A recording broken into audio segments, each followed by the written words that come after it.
उस वक्त ये नहीं कहा जा सकता था कि कोर्ट का ये ऑर्डर है और जिसके मुताबिक ये काम होना है। हम आपको यकीन दिलाते हैं कि कसम खुदा बादशाह शरीफ की आदम योद्धा अगर सामने खड़े हो जाते और ये कहते कि कोर्ट का ये ऑर्डर है और इसके खिलाफ कुछ नहीं होगा।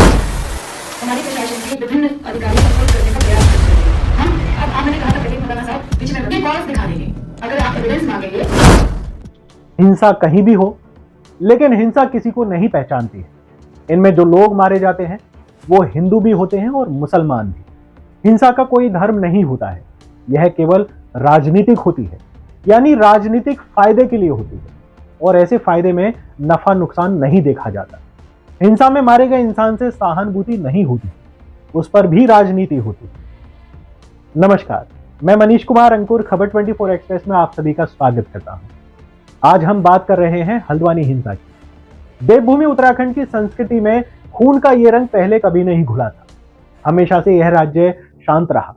इसके शांतवादियों ने सदैव बाहरी लोगों को यहाँ की ओर आकर्षित किया है। यही वजह है कि हल्द्वानी की घटना ने पूरे उत्तराखंड के मन मस्तिष्क को झकझोर दिया है। हल्द्वानी हिंसा को लापरवाही और बिन होश के जोश ने हिंसा दी।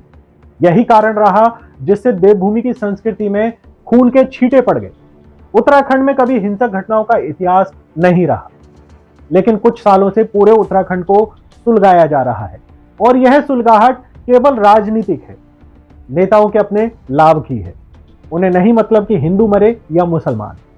हल्द्वानी हिंसा भी इसी की बानगी है। राज्य के कई इलाकों में मुस्लिम आबादी रहती है, लेकिन यहाँ की संस्कृति में वे रच बस गए हैं। लोगों के घरों के निर्माण से लेकर मंदिरों की सजावट तक हर काम में उनका सहयोग रहता है।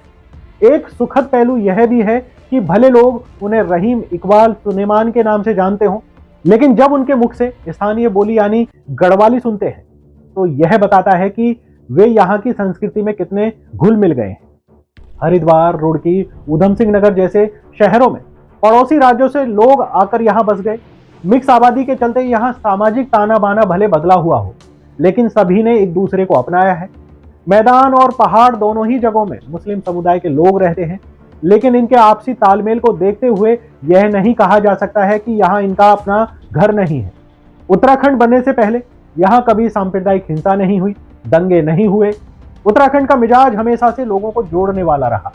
इस बात का अंदाजा इस बात से लगाया जा सकता है कि पिछले साल उत्तराकाशी के पुरोला में एक घटना के बाद लव जिहाद के मामले में तूल पकड़ा। इस दौरान देवभूमि की शांत फिजाओं में नफरत और सांप्रदायिकता का जहर घोलने का प्रयास किया गया। मुस्लिम समुदाय के लोगों की कई पीढ़ियां यहां बसी थी। यही वजह रही कि लोगों ने एकजुटता दिखाई और शांतिपूर्ण माहौल स्थापित किया गया।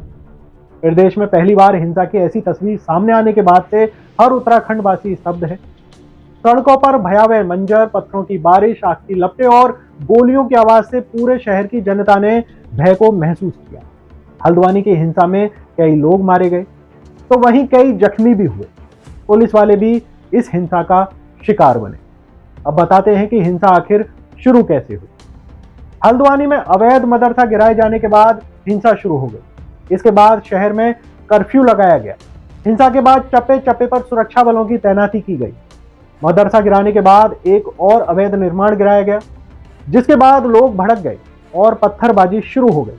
देखते ही देखते भीड़ हिंसक हो गई और फिर पुलिस ने गोलाबारी शुरू कर दी। यह हिंसा 8 फरवरी को नगर निगम द्वारा अवैध मदरसा ढहाने के बाद हुई थी। नगर निगम की टीम ने नमाज पढ़ने के लिए बनाई गई एक इमारत पर भी बुलडोजर चलाया था, जिसके बाद हिंसा तेजी से फैल गई। भीड़ ने पुलिस और नगर निगम के अमले पर हमला कर दिया। बनभूलपुरा थाने को घेरा और पथराव किया गया था।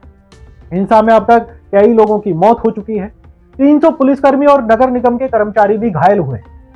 हल्द्वानी हिंसा के जो दाग देवभूमि पर लगे हैं वो वर्षों तक मिटने वाले नहीं हैं।